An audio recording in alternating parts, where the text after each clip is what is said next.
San Luis, this is Francia, and I'm here with Tori with Amberly's Place. This week is a very special week. It's Victims' Rights Week, as well as the month of April is Sexual Assault Awareness Month and Child Abuse Awareness Month.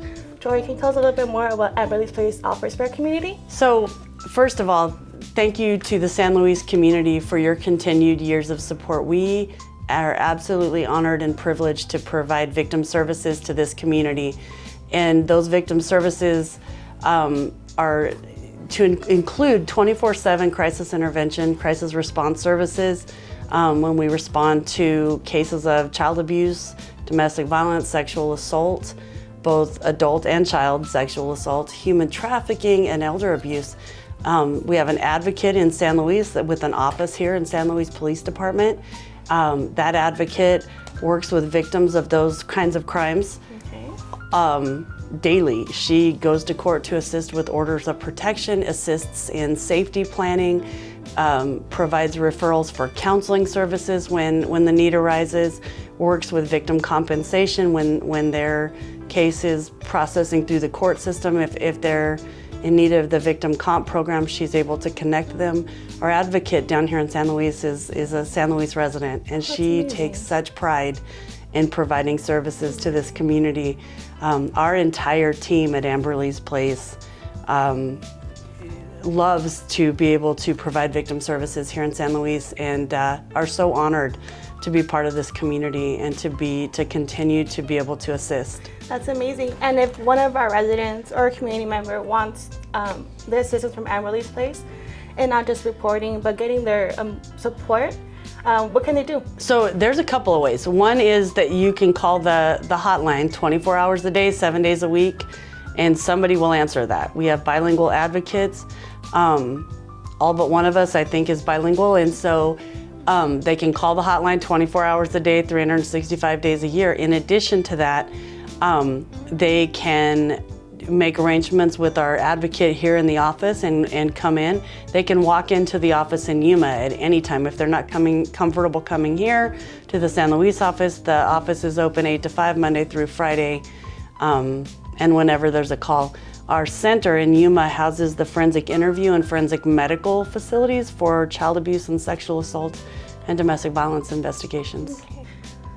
So Tori, tell me what's going on with Amberly's Place in the month of April? So we are incredibly busy in the month of April. In addition to it being National Victim Rights Week, we also have Child Abuse Prevention Month and Sexual Assault Awareness Month. And our goals for each of those campaigns is to raise our community awareness, to help people to know, first and foremost, child abuse is an issue that affects everybody in the community when it's happening, and it is everyone's business, and we as adults have absolute and profound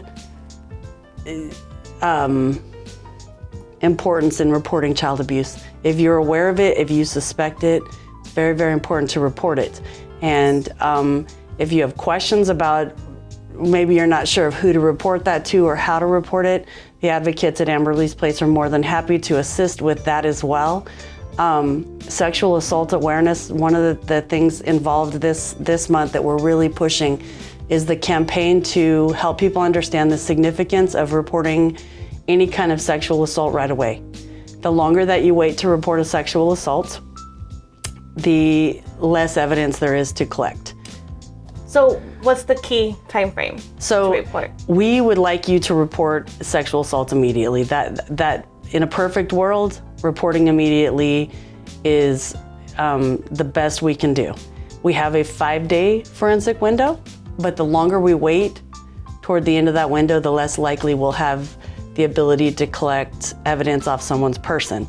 And in addition to that, we offer the Jane Doe, John Doe anonymous reporting, meaning that if somebody is sexually assaulted and they're not sure that they want to make a police report just yet, they can call us at the hotline number. They can reach out to the advocate here in San Luis, and they can do a Jane Doe or John Doe sexual assault forensic exam. And then we have an independent forensic interviewer on staff where they could do a forensic interview with him. That's sealed in a reference-only anonymous case file, and then they have 90 days to come back and decide if they want to report that. So it gives the victim options. But the most important thing about that is the sooner that you come in, the better, regardless of whether you want to report immediately to law enforcement or whether you're not sure. Please come forward. Please report those. That's the most important The thing. most important thing is getting that done sooner rather than later. So you may see signs in your community, or you may hear our sexual assault response coordinator and the advocate here in San Luis doing presentations throughout the month talking about reporting right away and why that's so important. And we've made a huge effort toward that in order to increase our chances of being able to provide that victim the option of, if they decide they want to go forward with prosecution, if they want to make a police report, we have what they need in order to have them a chance, provide them the best opportunity to get justice for what's happened to them. So there's plenty of support. There's plenty of people that understand the process, and we are more than glad to walk them, whoever the victim is, walk he or she or they through that process, and to be able to provide victim services. Amberly's Place has been in Yuma County now for almost 22 years, and we have been fortunate enough to have a really good relationship with the city of San Luis to be able to provide services in this community, and to be able to, in the last 10 or 12 years, have an office down here has been an incredible asset to not only to us, but also to the citizens of San Luis, and we're so honored to be able to serve this community. Thank you so much. We're very happy to have Amberly's Place here to help our community members, and most importantly, be a part of our community. It's very crucial to have, for those victims to have a voice and to be able to have someone to go to when they do need something, even when they don't want to be reporting to the police department. Thank you so much, Tori. Anything else you want to add? No, ma'am. Thank you so much for your continued support. We're happy to be here. Thank you so much.